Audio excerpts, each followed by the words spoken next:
ये मद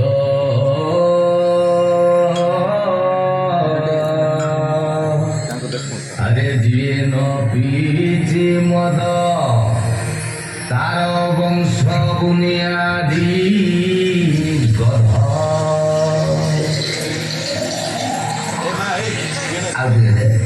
আরে তুই কোন অর্থ বুঝো সাঙ্গ তুমি কিন্তু জান দিয়ে দেবে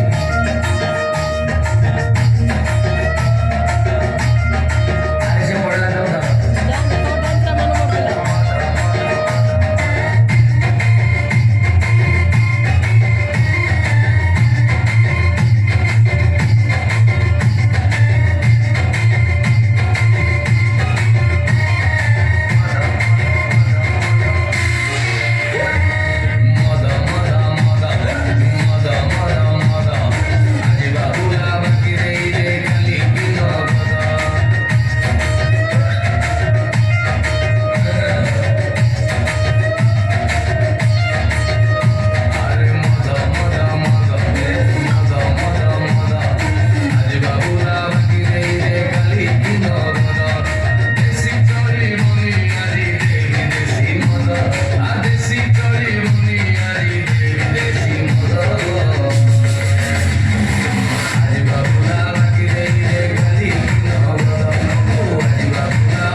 ତମେ ଦି ଜଣ ତମମାନେ ଆମ ଗାଁର ସମ୍ମାନ ମାଟିରେ ମିଶେଇ ଦେଲ। ଓହୋ ଭାଇନା ଆମେ ତ କେବଳ ଏଠି ନୃତ୍ୟ କରୁଥିଲୁ ନା, ଆଉ କଣ ଗାଁଟା ପୋଲଟ ପାଲଟ କରିଥିଲୁ ନା କଣ ବା? ଆରେ ଆମର ଗୋଟେ ଟେଣ୍ଡର ପାସ୍ ହେଲା, ଖୁସିରେ ଟିକେ କରିଦେଇଛୁ ଆଉ।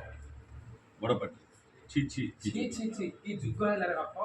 ଅಯ್ୟ ସରପଞ୍ଚ ବାବୁ, ତମେ ସିନା ଗାଁ ଲୋକମାନଙ୍କୁ ବୁଝେଇବା କଥା କି ମଦ ନ ଖାଇବା ପାଇଁ, ତମେ କଣ ଏ ପିଲାଟା ସହିତ ମିଶି ମଦ ଖାଉଛ? ଓହୋ ଭାଇନା ଆମେ କଣ ସବୁଦିନ ମଦ ପିଉଛୁ ନା କଣ? ଖୁସିରେ ଟିକେ ମାରିଦେଇଛୁ ନା। ତମେ ଠିକ କହୁଛ ସରପଞ୍ଚ ବାବୁ, ଆମେ ଯଦି ସବୁଦିନ ମଦ ପିଇବା ତାହେଲେ ସିନା ଅସୁବିଧା ହବ, ଏମିତି କେବେ କେମିତି ହବା ଦରକାର। ହଇଆ ହଇଆ, ତୁ ଗୋଟେ ୱାର୍ଡ ମେମ୍ବର ହେଇକିରି ଏମିତି କଥାବାର୍ତ୍ତା କରୁଛୁ, ତୋଠୁ ଏ ଗାଁ ଲୋକମାନେ କଣ ଶିଖିବେ? ଓହୋ ମଉସା ବୁଝିଲ, ମୁଁ ସରପଞ୍ଚଙ୍କର ଟିକେ ଟିକେ କଣ ଶିଖିବାକୁ ପଡିବ ନା, ନହେଲେ ମୁଁ ଭବିଷ୍ୟତରେ କେମିତି ସରପଞ୍ଚ ହେବି ଟିକେ କହିଲ? ହଇରେ, ତୁ ଗୋଟେ ଭବିଷ୍ୟତରେ ସରପଞ୍ଚ ହବୁ ବୋଲି କହୁଛୁ, ଆଉ ଏମିତି ବ୍ୟବହାର ଦେଖାଉଛୁ, ତୋଠୁ ଗାଁ ଲୋକମାନେ କଣ ଶିଖିବେ? ସରପଞ୍ଚ ବାବୁଙ୍କଠୁ ଟିକେ ଭଲ ଗୁଣ ଶିଖ, ଏମିତି ଖରାପ ଗୁଣ ଶିଖ ନା। ମୋ କଥା ଟିକେ ଓହୋ ଭାଇନା ବଡ଼ ପାଟି ଖୁସିରେ ଟିକେ କଣ୍ଟା ହଉଛି ମତେ କହିଲ କଣଟା ହେଇଯିବ? ଆରେ ମଦ ଖାଇକି ଶହ ଶହ ଲୋକମାନେ ମୃତ୍ୟୁବରଣ କରୁଛନ୍ତି। ସତରେ ଭାଇନା ଆମମାନେ କଣ ମରିଯିବୁ ନା କଣ ବା? ନାଇଁ ଆଉ ତୁ ଏଠି ମୃତ୍ୟୁଞ୍ଜୟ ହୋଇ ରହିବୁ ଆଉ।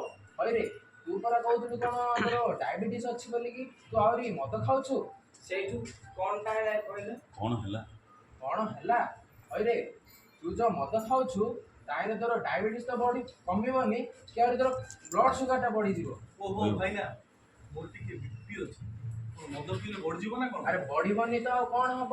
ତମେ ଦି ଜଣ ବ୍ଲଡ ପ୍ରେସର ଆଉ ସୁଗର ନିୟମିତ ଭାବେ ପରୀକ୍ଷା କର। କମ୍ ଲୁଣ କମ୍ ଲୁଣ, କମ୍ ତେଲ, କମ୍ ଚିନି ତଥା ଅଧିକ ପନିପରିବା ଓ ଫଳମୂଳ ଖାଅ। ଆଉ ଯଦି ପାରୁଛ 30 ମିନିଟ୍ ଚାଲ, ହାଲୁକା ବ୍ୟାୟାମ କର, ଆଉ ମଦ୍ୟପାନ ଧୂମ୍ରପାନ ଠାରୁ ଦୂରରେ ରୁହ, ଆଉ ଜଙ୍କ ଫୁଡ୍ ହେଲେ ଦୂରରେ ରୁହ। ଡାକ୍ତର ଏଇବା ଡାକ୍ତର ବାବୁ ଆସିଲେଣି, ତାଙ୍କୁ ପଚାର। ମାଇକଟା ଦେଇଥିଲେ ଭଲ ହେଇଥାନ୍ତା। ମାଇକଟା ଦେଇଥିଲେ ଭଲ ହେଇଥାନ୍ତା। बीपी ଆଉ डायबिटीज को मारात्मक रोग ହଁ ଏହା ହେଉଛି ଗୋଟେ ସାଇଲେଣ୍ଟ କିଲର। ତେଣୁ ପ୍ରତିଦିନ ବ୍ୟାୟାମ କରନ୍ତୁ, ଡକ୍ଟରଙ୍କ ପରାମର୍ଶିତ ଔଷଧ ନୀତି ନିୟମରେ ଖାଆନ୍ତୁ, ଅଧିକ ତାଜା ପନିପରିବା ଓ ଫଳ ଖାଆନ୍ତୁ, ଜଙ୍କ ଫୁଡ୍, ମଦ୍ୟପାନ ଓ ତମ୍ବାଖୁ ଠାରୁ ଦୂରେଇ ରୁହନ୍ତୁ। ଏହା ହେଉଛି ଅଣସଂକ୍ରମଣ ରୋଗ, ଏହା ଧୀରେ ଧୀରେ ବଢ଼େ, କିନ୍ତୁ ଠିକ୍ ସମୟରେ ପରୀକ୍ଷା, ଔଷଧ ଓ ସଠିକ୍ ଜୀବନଶୈଳୀ ସାହାଯ୍ୟରେ ଏହାକୁ ନିୟନ୍ତ୍ରଣ କରାଯାଇପାରେ। ସାର୍ ତାହେଲେ ଆମେ ମାଗଣାରେ ଔଷଧ ଓ ମାଗଣାରେ ରକ୍ତ ପରୀକ୍ଷା କୋଉଠି ପାଇବୁ କହିଲେ? ଓଡ଼ିଶା ସରକାରଙ୍କ ତରଫରୁ ନିଃଶୁଳ୍କ ପରୀକ୍ଷା, ଔଷଧ ଆପଣଙ୍କ ନିକଟସ୍ଥ ଆୟୁଷ୍ମାନ ଆରୋଗ୍ୟ କେନ୍ଦ୍ରରେ ଉପଲବ୍ଧ ହୋଇଛି। ସାର୍ ମୋର ଗୋଟେ କଥା ପଚାରିବାର ଥିଲା। ମୋ ଝିଅ ଆପଣଙ୍କ ହସ୍ପିଟାଲକୁ ଯାଇଥିଲା, ତାର କ'ଣ ହେଇଛି ଟିକେ କହିବେ କି? ଓହୋ ଭାଇନା ତମ ଝିଅ ନାଁଟା ସିନା କହିଲେ ଡାକ୍ତର ବାବୁ ଜାଣିପାରିବେ। ସାର୍ ତା ଝିଅ ନାଁଟା ପରା ରୂପା, ଆପଣ କ'ଣ ଜାଣିନାହାନ୍ତି ନା କ'ଣ? ତାକୁ ପରା ମୁଁ ଦେଖିଥିଲି ରାସ୍ତାରେ ଆଜି ପରେ ଯାଇଥିଲେ ଆପଣଙ୍କ ମେଡ଼ିକାଲକୁ। ଓହୋ, ରୂପା ସେ ଆପଣଙ୍କ ଝିଅ କି? ହଁ ସାର୍, ରୂପା ହେଉଛି ମୋ ଝିଅ। ସାର୍ ତାର କ'ଣ ହେଇଛି ଟିକେ କହିବେ କି? ଝିଅଟା କାହିଁ ଶୁଖି ଶୁଖି ଗଲାଣି। ଆଉ ଗୋଟେ କଥା ସାର୍, ମୋ ଝିଅର ମାସିକିଆଟା ଠିକ୍ ଟାଇମ୍ରେ ହେଉନି। ଆପଣମାନେ ଜମାରୁ ବ୍ୟସ୍ତ ହୁଅନ୍ତୁନି, ଏହା ହେଉଛି ରକ୍ତହୀନତାର ଲକ୍ଷଣ। ରକ୍ତହୀନତାର କାରଣ କ'ଣ? ରକ୍ତହୀନତାର କାରଣ ହେଉଛି ଖାଦ୍ୟ ପଦାର୍ଥରେ ଲୋହସାର ଏବଂ ଭିଟାମିନ୍ ସି ଯୁକ୍ତ ଖାଦ୍ୟ ପଦାର୍ଥର ଅଭାବ ହେଲେ ରକ୍ତହୀନତା ହୋଇଥାଏ। ତତ୍ସହିତ ଅତ୍ୟଧିକ ପରିମାଣରେ ଚାହା ଓ କଫି ପିଇବା ଦ୍ୱାରା ମଧ୍ୟ ରକ୍ତହୀନତା ହୋଇଥାଏ। ସାର୍ ରକ୍ତହୀନତା ହେଲେ ଆଉ କ'ଣ କ'ଣ ହୁଏ?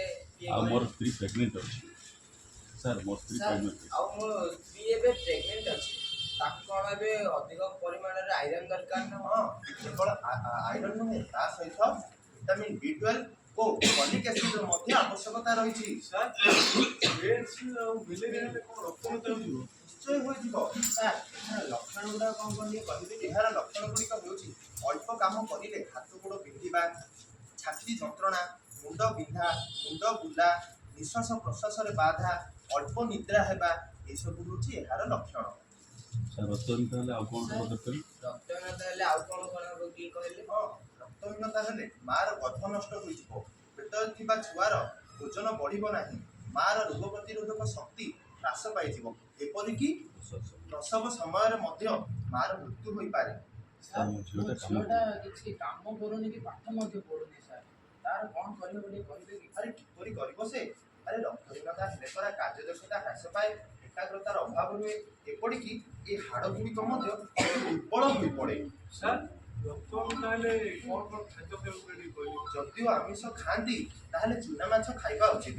ତତ୍ସହିତ ସଜନା ଶାଗ ଓ ଅନ୍ୟାନ୍ୟ ଶାଗ ଆଉ ଖାଇବା ସାଙ୍ଗରେ ଲେମ୍ବୁ ଓ ଅଁଳା ରହିବା ଉଚିତ।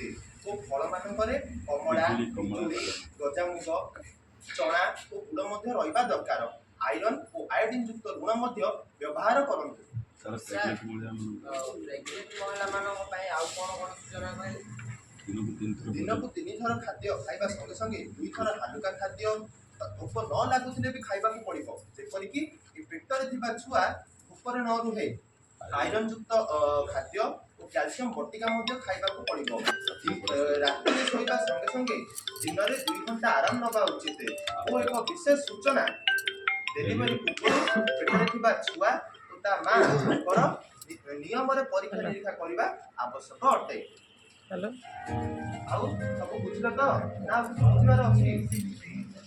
ଚାଲ ସବୁ ଶପଥ ନେବା। ऐसे में सबसे आवश्यक स्वास्थ्य की तो रक्षा। आई ऐसी मुसीबत जिसने नहीं किसी को बख्शा।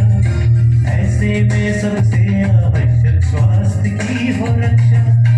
रंग राग से मनाए उत्सव पर भूले ना साथ। स्वस्थ शरीर और शुद्ध विचार जो हो तो हर दिन त्योहार। स्वस्थ शरीर और शुद्ध विचार जो हो तो हर दिन त्योहार। स्वस्थ शरीर और शुद्ध विचार जो हो तो हर दिन त्योहार। स्वस्थ शरीर और शुद्ध विचार ଗୋଟେ ଜୋରଦାର କରତାଳି ହେଇଯାଉ। ଶୁଭୁନି? ମା ମାନେ ଦେଖିଲେ ତ ନାଟକଟା ଭଲ ଲାଗିଲା? ଭଲ ଲାଗିଲା? କଣ ଶିଖିଲେ ଏଥିରୁ?